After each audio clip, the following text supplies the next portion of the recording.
we'll start with an opening statement from Coach Brennan, and then we'll take questions. Good to see everybody. Welcome. I'm liking your new tables. It's like a very nice setup we got going here. Yeah, sometimes it feels like that. That'd be good, yeah? Like The Voice? It's great to see everybody. Obviously, this is a huge week for us. We've had a great week of work. You know, as we're getting closer and closer to game time, you know, I'm excited. You know, it's been awesome since I've been here, just watching the engagement of the Zona Zoo and what they mean for game day. I know I said it probably 3 or 4 games ago, but like the Zona Zoo really, they control the energy of the stadium. You know, their enthusiasm, the youthful exuberance, the excitement of game day, the big plays, the team coming to the sideline after a big play and celebrating that with the Zona Zoo just makes it really, really special. And so we're going to need a big effort from the Zona Zoo on Saturday night. We need all of them, all 5,000 strong, showing up, going crazy, really, really making it tough on our opponents this weekend. You know, this opponent, we're playing a really good football team. We know that. We have a high level of respect for them, and we know it's going to be a battle. And so we've had a great week of practice, and you know, we got another opportunity to continue to improve and continue to fine-tune the details of the game plan tonight. But we're excited to play. I'm ready for your questions. Thank you, Coach. Start with Justin and then Troy. So, big topic right now is weather coming up. What are you talking about? Potential rain for Saturday. Just what do you think about that, and have you guys prepared? The Wildcats are like the mailman, right? You know, we got to go to work. Rain, sleet, snow, doesn't matter. We got to show up and get after it. Troy and then Chris. So obviously a very good week last week for Noah, winning Big 12 Player of the Week. But what focus have you seen from the rest of the team heading into this week? Any difference when you're facing an opponent like BYU? I think when you go through a conference like the Big 12, I think getting too high or too low versus any opponent or for any opponent is a dangerous place to live, right? Like I really think that we have to operate in the faceless opponent every week. We are like super focused on our process, on applying the necessary detail and the red line to our practice environment, to our meeting environment, so that we give ourselves a chance to play the kind of football we want to play on Saturday night. Chris and then David. Trey Smith showed up on the injury report last night. And you don't like to talk about injuries too much, but just anything you can share regarding his status or what's going on there. Yes, Trey Smith had surgery this morning, and he is out for the season. And we love Trey Smith. He's an awesome player and an awesome human being. You don't need details, but lower body, upper body. Like you said, we don't need details. Okay. David and then Jason.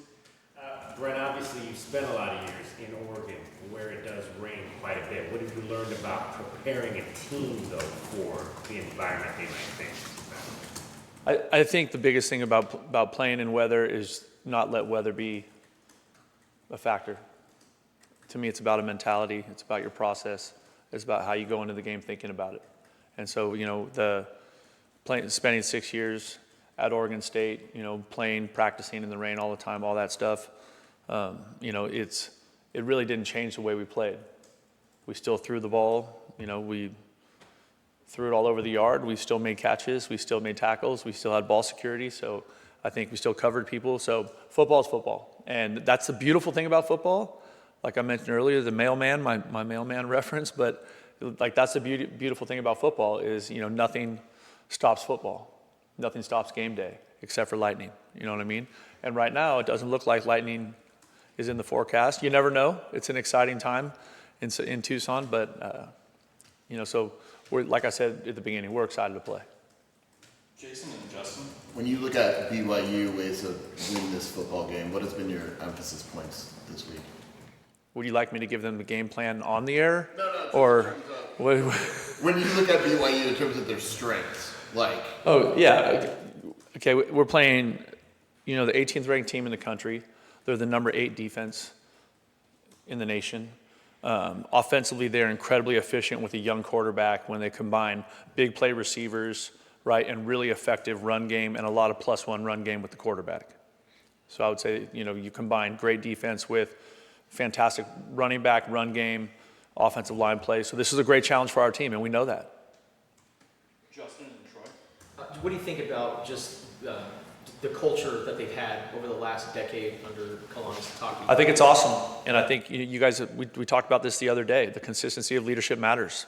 The consistency of leadership from administration, presidents, head coaches, assistant coaches, like as much consistency as you can build over time, like you have a chance for the messaging and for there to be great alignment. And I really believe that that's like one of the things that we have here right now with President Garamella, with Desiree, with our coaching staff, is we have incredible alignment. And we need that to build the kind of sustainable football program we know we can build at Arizona. Troy and Chris. When you look at BYU's freshman quarterback, what stands out, the poise that he's been able to play with, especially in rugby? You said it, the poise that he plays with. You know what I mean? He's very confident out there. And obviously he's a talented player. He can make all the throws he needs to make. And then he's also a really effective runner. He's a big, sturdy, tough kid, right? So you combine that quarterback run game with his ability to accurately deliver the football, and he's doing a fantastic job. He's not playing like a freshman. Chris and then Brian. You opened up talking about the Zona Zoo and the energy that they bring. But I think another kind of element of that is the pride of Arizona. We've talked about that before. Yep.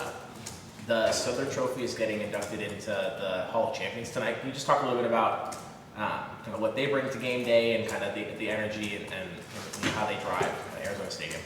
Well, obviously you don't win that award unless you are exceptional at what you do, right?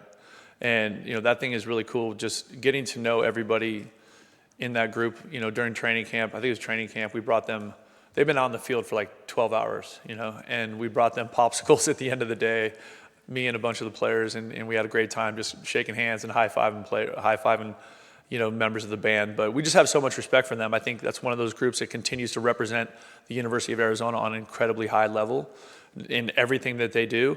And to me, that's one of those incredible things about game day. That's why I think it's so special to be a part of game day. It doesn't matter if it's rain or if it's snowing or if it's 100 degrees.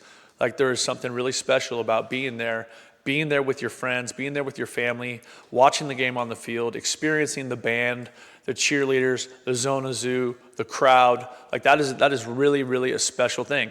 And we only have a few of them left, right, this season. So we need to make the most of this opportunity, and I'm counting on the pride of Arizona to lead the way Saturday night. Brian and David. The past two games, the opposing kicker has not put it into the end zone. Against Iowa State, you were returning them. This last game, they were fair catch. Is that a game-by-game thing, or would you prefer to just guarantee a spot? It's absolutely a game-by-game decision. David and Justin. Coach, in terms of your red zone defense, and obviously you guys have not allowed a touchdown pass yet this season. Thanks for the jinx. I'm sorry. But what's been the most consistent thing for why this defense has been so good against the passing red zone? I think our defense has really been living the red line.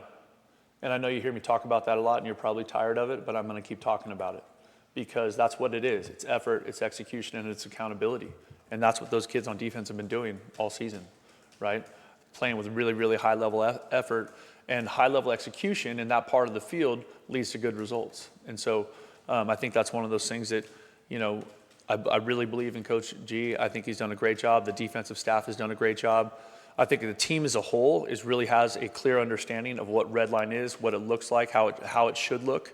And the more that we can lean into that and the more we continue to play with that kind of mindset, I think the better we're going to play.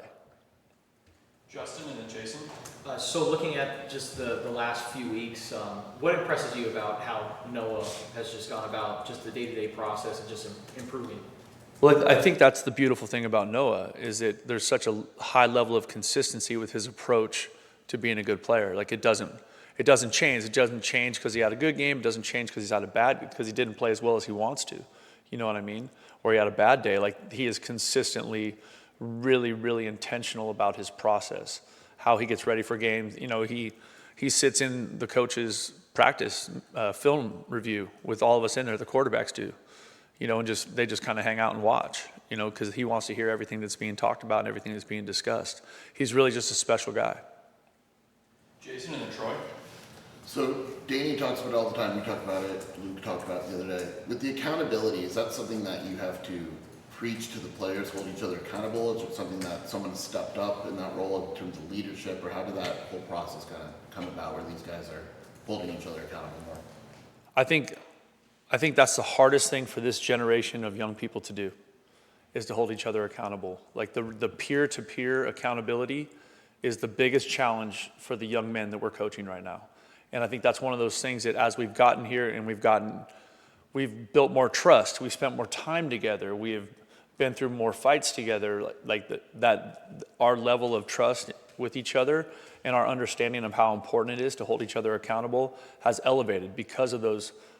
Really, time helps that, but it also helps when the best players on your team are driving it the most. And so when guys like Noah Fafita or Genesis Smith or Traden Stukes or Trey Smith or, Ked recently, it doesn't, those high-level players, right, when those guys are the ones leading the accountability in terms of both how they model the way and how they hold their teammates accountable, now you have something that's really exciting. Troy and Justin. Third down offense has kind of been a struggle throughout the year. Last time out, you guys went, I think, 5 for 12, a little improvement there. Where do you think you guys need to improve to help win the margins on third down?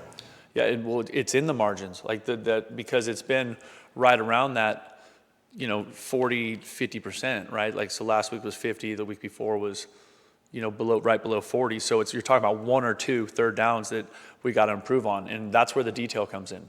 That when you're in that situation, everybody has to be extremely focused on doing their job. We don't need people to make stuff up because sometimes in those moments, players want to make a play, right? They want to show up and be like, no, I got us the first down. Well, really what you did is you just made it harder for us to get it, right? And I think we're doing a good job of everybody understanding the importance of that, just the detail and the discipline in that situation of the game. Justin and then Chris. Is it fair to say that LJ Martin on their side is maybe the best running back that you guys have faced this year, and what makes him a talented player? I think so, and I think the thing that makes him really the best guy that we've faced is the physicality that he plays with. You know what I mean? He's just a really physical downhill running back, and he's not one of those guys that's looking to make you miss. He's looking to run you over. We'll finish up to Chris. Just kind of without giving away the game plan, but just like a point of emphasis on offense and defense, for this week, kind of something that you guys are focused on in practice and you're excited to see executed on the field. Sounds kind of like the game plan. Jason just looked at me. This is what I think is going to impact us, okay? Number one, the turnover battle, all right? First and foremost, the turnover battle. The second thing is how we handle the weather, right? And then when we play, do we play with the required physicality to beat a mature, consistent football team like BYU? Great, thank you everybody. Bear down.